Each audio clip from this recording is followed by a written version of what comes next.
लालची सास और चंट बहू। मीरा की सास कमला एक दिन अपनी सहेली सुमन से कहती है कि उसने अपने बेटे रमन की शादी करके लाखों का नुकसान कर लिया। कमला जी ऐसा क्यों कहती हो? भला मीरा में क्या बुराई है?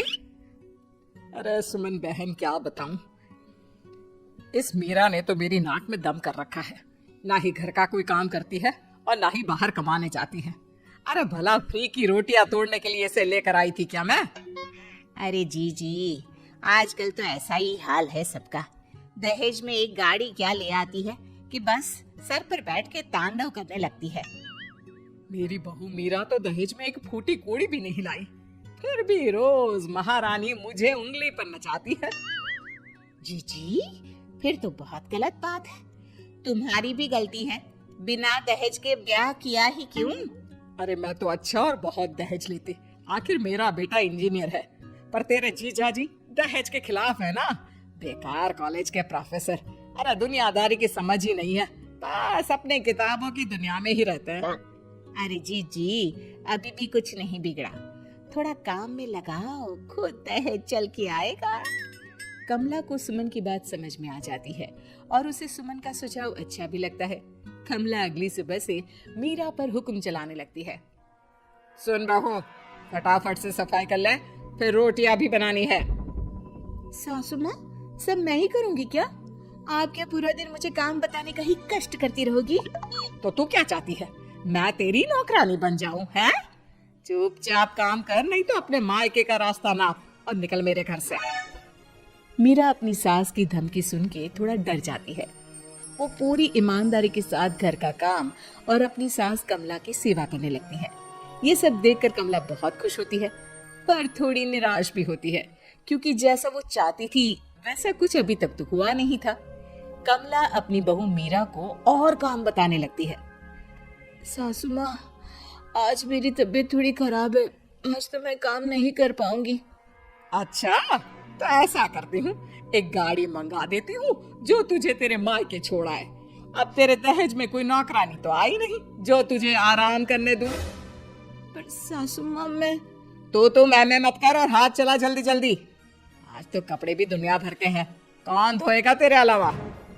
मीरा बीमार हालत में भी काम करने लग जाती है। मन ही मन सोचती है कि क्यों न कुछ ऐसा किया जाए जिससे इस बुढ़िया की चिक बंद हो जाए। मीरा समझ तो चुकी थी कि उसकी सास अचानक ऐसा व्यवहार क्यों कर रही है, इसलिए अब वो प्लानिंग में लग जाती है। अगली सुबह मीरा तैयार होकर अपनी सास के पास जाती है। सासू माँ, मैं अपने मायके जा रही हूँ, 2-4 दिन में वापस आ जाऊंगी। वाह जी वाह, और काम कौन करेगा घर का? सासू माँ, 2 दिन की तो बात है बस। जा चली जा, पर फिर वापस आने के बारे में सोचना भी मत। मीरा जानती थी कि घर में वापस घुसने के लिए उसे क्या करना है। वो अपने मायके पहुंचती है और रोने लगती है। उसके माता पिता उसे रोने का कारण पूछते हैं, पर वो कुछ नहीं बोलती। तभी मीरा की माँ उसके हाथों की तरफ देखती है। मीरा, ये तेरे हाथों के नाखून कहाँ गए? तुझे तो नाखून बड़े करने का बड़ा शौक है ना? माँ, उस घर के बर्तन और कपड़े धो कर मेरे नाखून ही नहीं बल्कि हाथ भी घिस गए हैं। अब तुमने मेरे साथ ना कोई नौकरानी भेजी, ना कोई सुख की सुविधा।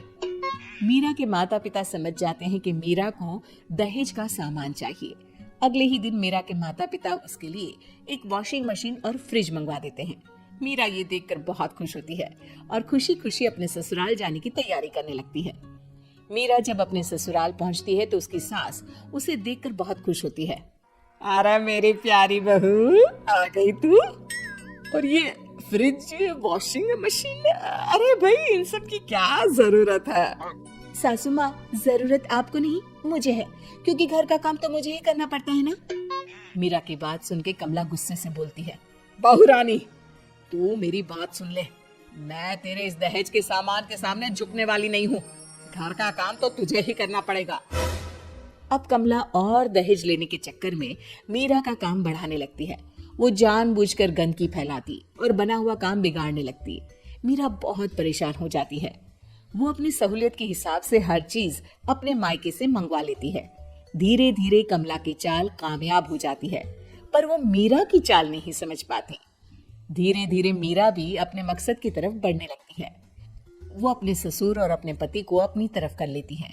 एक दिन मीरा अपने ससुर से कहती है, पिताजी, क्यों ना आप ये घर मेरे नाम कर दें, क्योंकि सासू माँ तो बीमार रहती हैं और रमन का तो आपको पता ही है कितने बिजी रहते हैं। ऐसे में घर को संभालेगा कौन? हाँ बहू, मुझे लगता है कि तुम बिल्कुल सही कह रही हो। इस घर को संभालने वाला कोई तो होना चाहिए।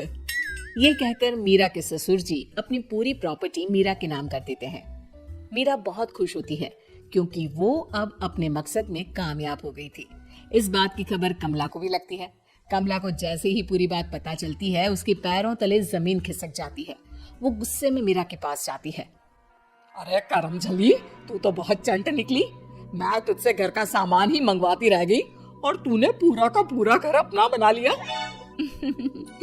सासू माँ, अब आप घर का काम करने की भी आदत डाल ही लो, क्योंकि अब मैं तो कुछ करूंगी नहीं। और हाँ, अगर आपने काम करने में आनाकानी की तो इस उम्र में मायके नहीं बल्कि बुजुर्गों के आश्रम भेज दूंगी। मीरा की बात सुनकर कमला बहुत दुखी होती है। वो अपनी सहेली सुमन के पास जाती है और उसे सारी बात बताती है। अरे सुमन, मैंने तो लालच में आके अपने ही पैर पर कुल्हाड़ी मार दी।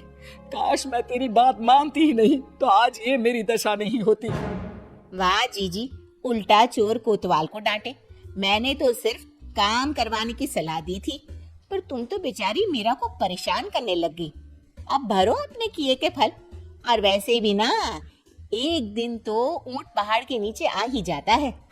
सुमन की बातें सुनकर कमला अपने घर वापस चली जाती है और अपनी बहू मीरा को पूरी बात बताती है कि कैसे सुमन ने उसे उल्टी सलाह देके अपना पल्ला साफ कर लिया।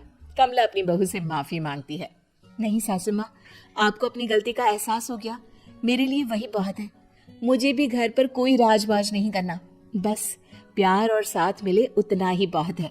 अब सास बहू मिलजुल के एक साथ प्यार से रहने लगती है और दोनों घर के काम भी मिल बांट के करने लगती है।